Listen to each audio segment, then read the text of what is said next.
আল্লাহ পাক রব্বুল আলামিন নবীকে বলেন, নবী আমার আপনি জানায়া দেন, কুল ইন কুনতুম তুহিব্বুনাল্লাহ, যদি কোনো বান্দা বান্দি আমি আল্লাহকে ভালোবাসতে চাই, আমি আল্লাহর ভালোবাসা পেতে চাই, আমি আল্লাহর অনুকরণ পেতে চাই, আমি আল্লাহর দয়া মায়া যদি পেতে চাই, তাহলে আপনি রাসূলুল্লাহকে যেন ভালোবাসে, আপনার ইহতিবা করে, আপনার অনুসরণ করে।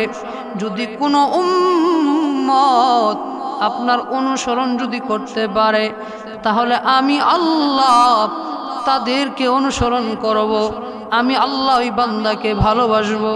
যেই বান্দা আপনি রাসূলুল্লাহকে ভালোবাসবে, আমি আল্লাহ ওই বান্দাকে ভালোবাসবো।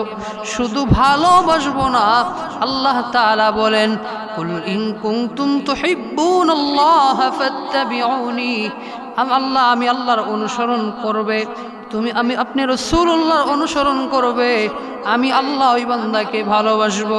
ফাত্তাবিউনি ইউহিব্বুকুমুল্লাহু ওয়া ইয়াগফির লাকুম যুনুবাকুম, আল্লাহু গফুরুর রহিম।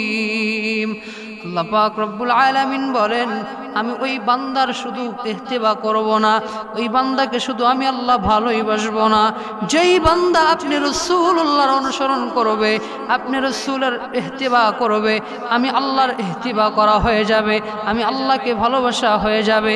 আর যেই বান্দা আমি আল্লাহ তাআলাকে ইহতিবা করবে, আপনি রাসূলুল্লাহকে ইহতিবা করবে, আপনি রাসূলকে ভালোবাসবে, আমি আল্লাহ ওই বান্দার জীবনের সমস্ত গুনাহগুলিকে আমি আল্লাহ মাফ করে দেই। আল্লাহ তাআলা বলেন, আল্লাহু গফুরুর রহিম, আমি আল্লাহ বান্দার জীবনের সমস্ত গুনাহ মাফ করে দেই। হে ভাই, আপনার আমার জীবনের যদি গুনাহ আল্লাহ মাফ করে দেন, তাহলে আমাদের আর কি লাগে? কিন্তু মুসলমান, আজকে সমাজের মধ্যে তাকায়া দেখেন, আল্লাহ রাসূল সাল্লাল্লাহু আলাইহি ওয়াসাল্লাম আমাদের নেতা, আইডল, যদি কোনো বান্দা রাসূলুল্লাহকে দেখে দেখে দেখে দেখে, রাসূলের উত্তম আদর্শ দেখে দেখে দেখে যদি কোনো বান্দা নিজের জীবনটা পরিবর্তন করে, নিজের জীবনের শুরু থেকে নিয়ে শেষ পর্যন্ত, হায়াতের জিন্দেগির শুরু থেকে নিয়ে শেষ পর্যন্ত আমার রাসূলুল্লাহ সাল্লাল্লাহু আলাইহি ওয়াসাল্লামের চরিত্রের উপর যদি কোনো মানুষ তিল পরিমাণ চরিত্র নিয়ে আসতে পারে, ওই মানুষটা সোনায় সোহাগা হয়ে যাবে, ওই মানুষটা দামি হয়ে যাবে, ওই মানুষটা জিরো থেকে হিরো হয়ে যাবে। কেমনে বুঝেন? আমার রাসূলের চরিত্র উত্তম চরিত্রের অধিকারী ছিলেন আমার রাসূলুল্লাহ সাল্লাল্লাহু আলাইহি ওয়াসাল্লাম। কেমন চরিত্রের অধিকারী ছিলেন আপনি তো জানেন। আমার রাসূলুল্লাহ সাল্লাল্লাহু আলাইহি ওয়াসাল্লাম এরকম চরিত্রের অধিকারী ছিলেন। আমার রাসূল 63 বছর জিন্দেগির হায়াতে আমার রাসূলুল্লাহ সাল্লাল্লাহু আলাইহি ওয়াসাল্লাম জীবনে একটা মিথ্যা কথা বলে নাই। আজকে ওই রাসূলের উম্মত হইয়া আমরা হাজার হাজার রহবার মিথ্যা কথা বলি। কথা বলেন ঠিক কিনা? ভাইরা আমার, আপনি আমি রাসূলুল্লাহর উম্মত, আপনি আমি নিজেকে আশিকে রাসূল দাবি করি, আপনি আমি আজকে পাক্কা আশিকে রাসূল দাবি করি। আজকে আমার রাসূলকে নিয়ে সারা বাংলাদেশের ভিতরে, সারা বিশ্বের ভিতরে কাদিয়ানী নামক একটা দল ফেরকা আছে, তারা নিজেকে রাসূল দাবি করে, নিজেকে আখিরি জামানার পয়গম্বর দাবি করে। অথচ রাসূলুল্লাহর পরে আর কোন নবী আসবে না।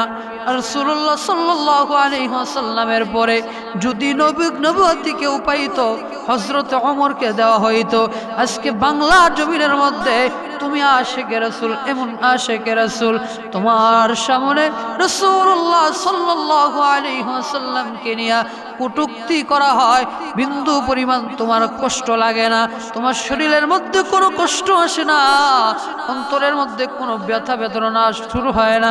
যদি তুমি আশিকে রাসূল হইতা, তোমার সামনে কখনো রাসূলকে নিয়ে ব্যঙ্গ করবে, তুমি বসে থাকতে পারতে না, বসে থাকতে পারতে না।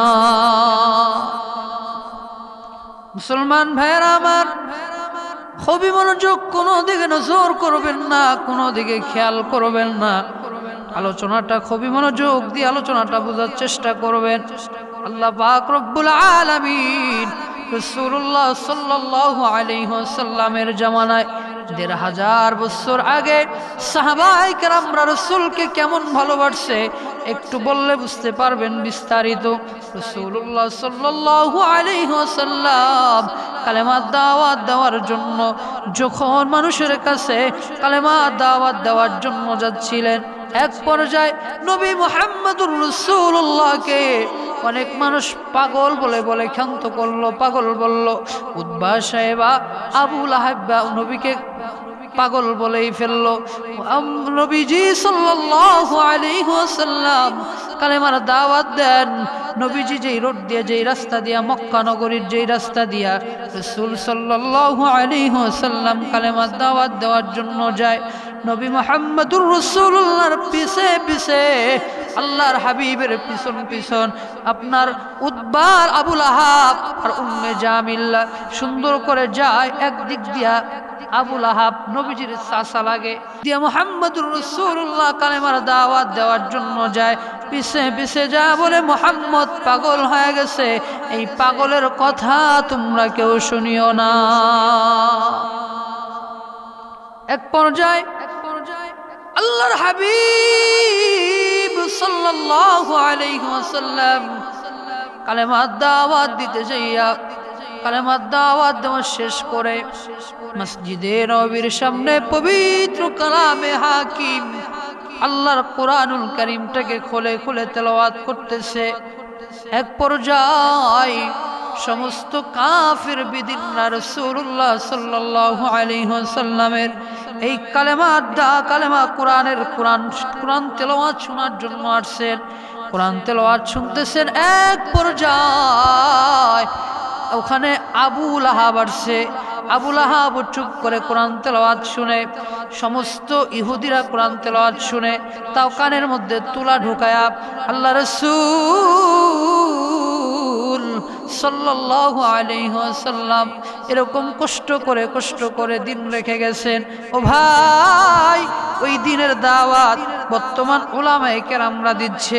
যেই দিন ওই ১৫০০ বছর আগের ইসলাম আমার নবী মুহাম্মদুর রাসূলুল্লাহ সাল্লাল্লাহু আলাইহি ওয়াসাল্লাম রক্ত ঝরাইয়া মাথা থেকে দান্দাত মুবারক শহীদ করিয়া রক্ত ফালাইয়া নবী মুহাম্মদুর রাসূলুল্লাহ যে দিন আপনার আমার জন্য নিয়ে আসছেন, ওই দিন আমরা পাইলাম। আজকে দিনের কদর আমরা করতে পারি না, ইসলামের কদর করতে পারি না। মুহাম্মদুর রাসূলুল্লাহ যে কষ্ট করে দিন আনছেন, ওই দিনের প্রতি আমরা অটল থাকতে পারি না।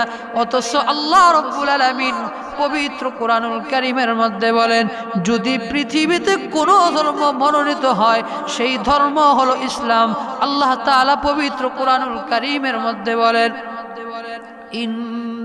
ইন্নাদ-দীনা ইনদাল্লাহিল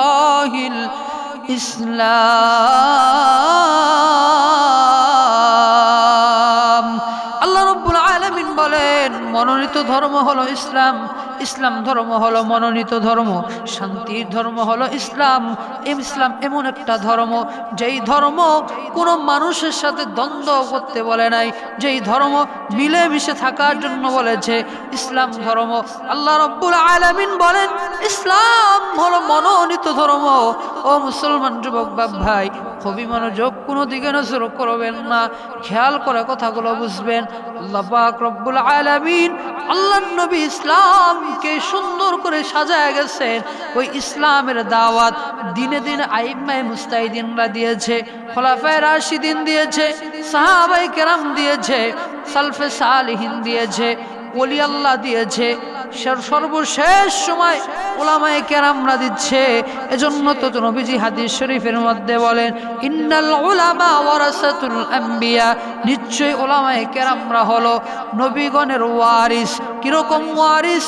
যদি কোনো সন্তান বাবার কাছে সম্পত্তি পায়, এটা একটা ওয়ারিসের ভাগ। কিন্তু না, আমার নবীর তো টাকা ছিল না, আমার নবীর তো পয়সা ছিল না, ওলামায়ে কেরাম তো নবীর টাকা পাবে না, ওলামায়ে কেরাম পাবে নবী সাল্লাল্লাহু আলাইহি ওয়াসাল্লাম যেই রক্তমাখা দ্বীন ইসলাম আল্লাহ রাসূল আপনার আমার সামনে রেখে গেছেন। ওই দ্বীনের ভাগদার হলো ওলামায়ে কেরাম। ওলামায়ে কেরামরা কোরআন থেকে কথা বলবে, আল্লাহ এবং আল্লাহ রাসূলের কথা বলবে, এটা হলো ওলামায়ে কেরাম। এজন্যই নবী বলেন নিশ্চয়ই ওলামায়ে কেরাম হলো নবীগণের ওয়ারিস। আল্লাহ রাসূল সাল্লাল্লাহু আলাইহি ওয়াসাল্লাম যে কালেমার দাওয়াত দিয়েছেন, এই কালেমার দাওয়াত উলামায়ে কেরামরা দিবে, বিভিন্ন সেক্টরে বিভিন্ন স্থানে তারা দিবে। আজকে মাহফিলে আমি কথা বলতেছি, অন্য এক মসজিদের ভিতরে ইমাম সাহেব কথা বলবে, এভাবে কালেমার দাওয়াত, এভাবে দিনের প্রচার প্রচারণা চলবেই। নবী চলে গেছেন, দিনের কাজ বন্ধ নাই। দিনের কাজ নবীর ওয়ারিস উলামায়ে কেরাম করতেছে। এজন্য এই দিনের কাজ যত চালাবেন, যত করবেন, আপনি নিজে আমল করবেন, অন্যকে আমল করাবেন, এর সওয়াব আপনার আমল নামে আল্লাহ রাব্বুল আলামিন দিবেন।